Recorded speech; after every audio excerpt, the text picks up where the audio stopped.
undertake their studies in a conducive environment. Thank you, Mr. Speaker.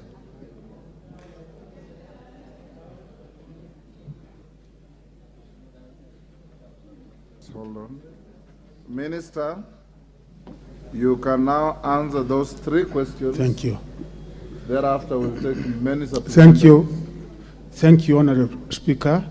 The first question from the Member of Parliament, Honorable Kaunya, is that the decision to domicile junior secondary school in primary schools is not a temporary arrangement, Mr. Speaker. The matter has been considered extensively, and the decision was made after considering a range of key factors. As you are aware, all the members here, is that a presidential working party was established in order to take views from Kenyans, and the presidential party went around the country, the 47 counties. It was able to engage with the unions, it was able to engage with the experts, and I'm aware, Honorable Speaker, that even there was an opportunity for members of Parliament here also to give their views to the Presidential Working Party. And during these stakeholder engagements and the public participation, as it is clearly enshrined in our Constitution, Article 118, this was the outcome, Honorable Speaker, out of the report and the feedback that we got from Kenyans. 86% of the respondents expressed the view that the junior secondary school should be hosted in existing primary schools. 86. Only 11% advocated for hosting the junior primary schools in the existing secondary schools, whereas 2% were of the opinion that the new junior secondary schools should be built. So you can see, being a democratic country, 86% of Kenyans said the primary schools should be domiciled in the existing primary schools, and the report, the interim report, was given to His Excellency the President, and following that, we did implement what the Kenyans said, that we domicile it in primary schools. The key factors given by the stakeholders that led to that particular decision, Honorable Speaker, to domicile junior secondary schools in the existing primary schools, the reasons were given as follows. One, it was established that the age of this category of children is between 10, 11 years of age. The developmental stage of the runners in terms of age and the cognitive abilities, you can be able to see the way it is considering that age. So runners at this age undergo rapid physical, mental, emotional growth and development challenges, of course, when they are at that age. The other thing that came out very clearly is that at this age, they require a lot of parental support as they undergo a psychosocial and emotional transformation, and Kenyans said it will not be proper to take them to boarding schools and far from their parents. Others said there is need for these runners at this age to acquire knowledge and skills, and at the same time foster social cohesion and appropriate values, which is enhanced by parental involvement and engagement. Finally, Mr. Speaker, it was said that in order for these runners to operate optimally, they required an environment that will be able to provide psycho-emotional development and support at the age that they are in.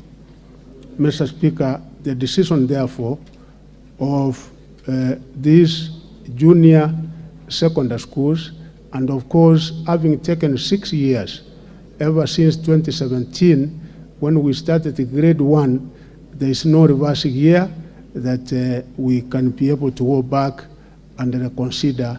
We are just moving forward, with a junior secondary school, and there is no way that we can be able to go back on this.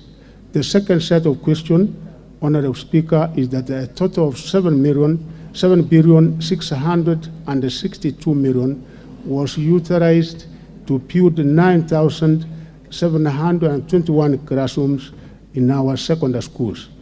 These classrooms are currently being used to reduce the ever-growing congestion in our secondary schools. This was informed by a task force that was formed around 2020, Mr. Speaker, which was given the responsibility and the mandate to look at enhancing access, relevancy, transition, equity, and quality for effective curriculum reforms implementation, which was chaired by Professor Fatuma Chege.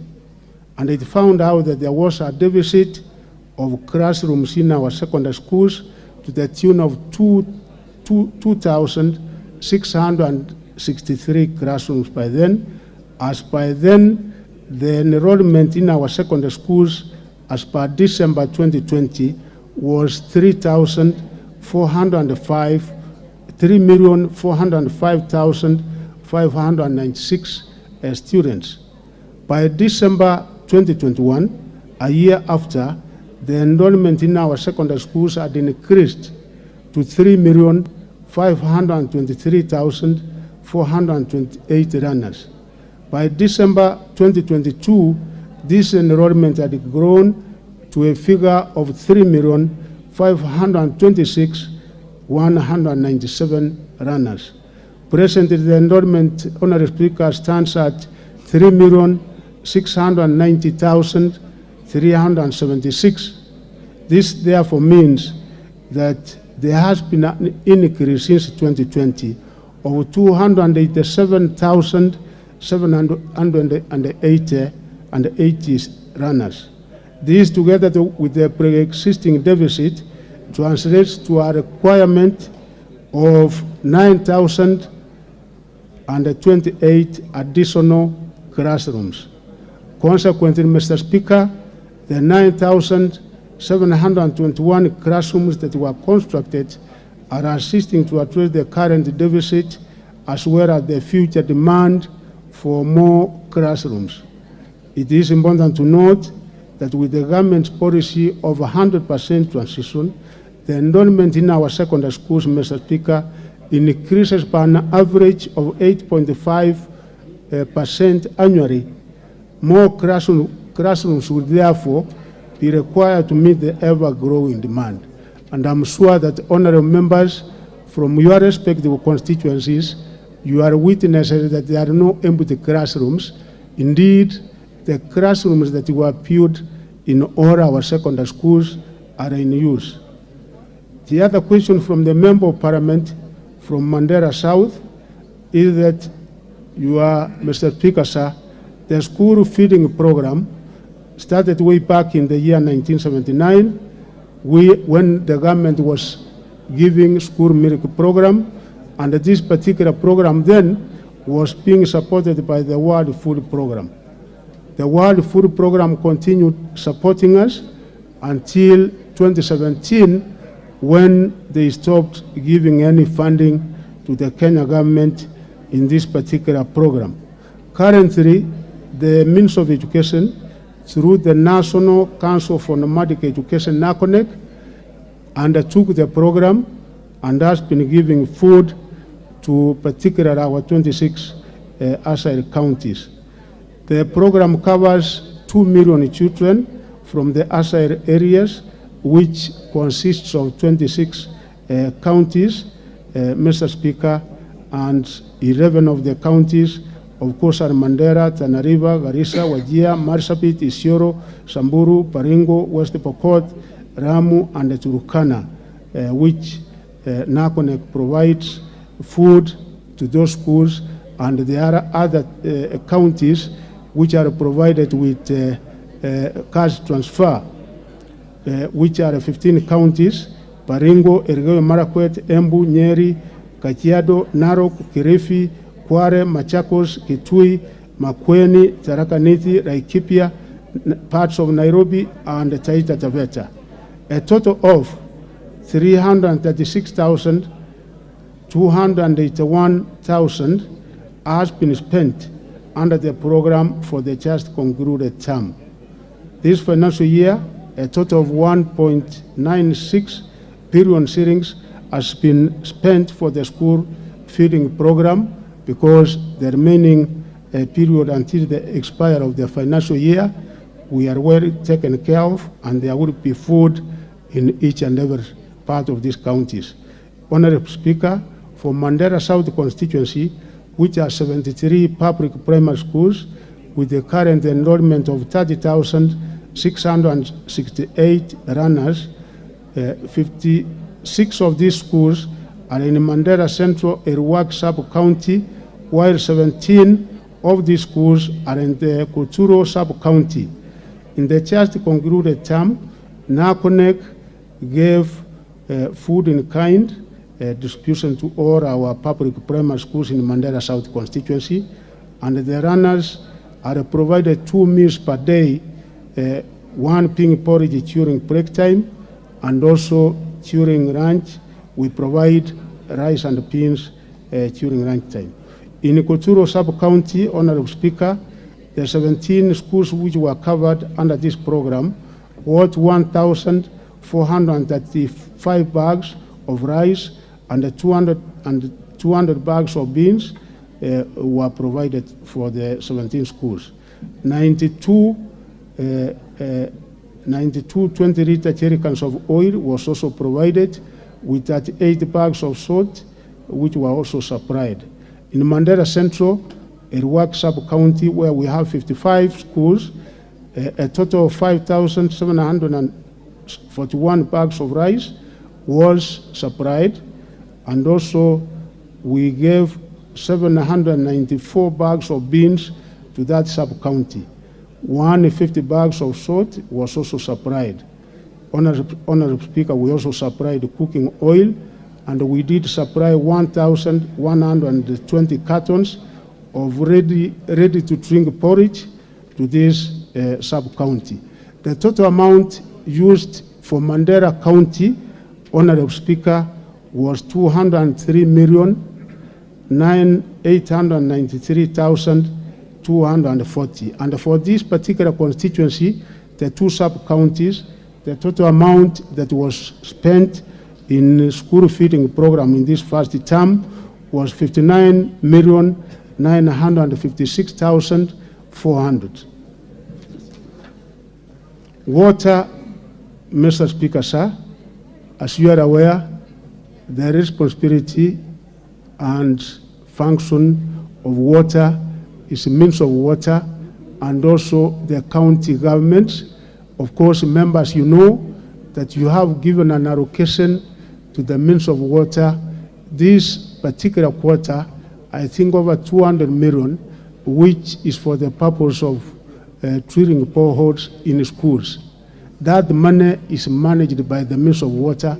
The only thing that we can be able to do as a means of education is to make a recommendation to means of water to consider drilling a borehole in any given school.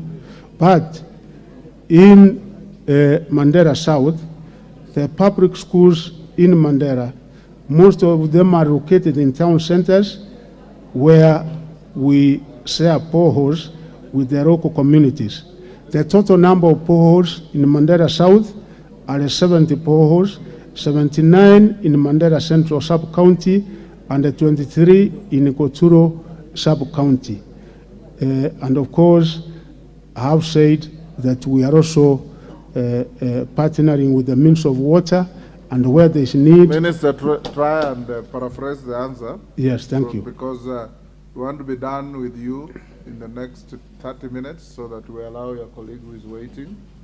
And I have got many supplementaries queuing.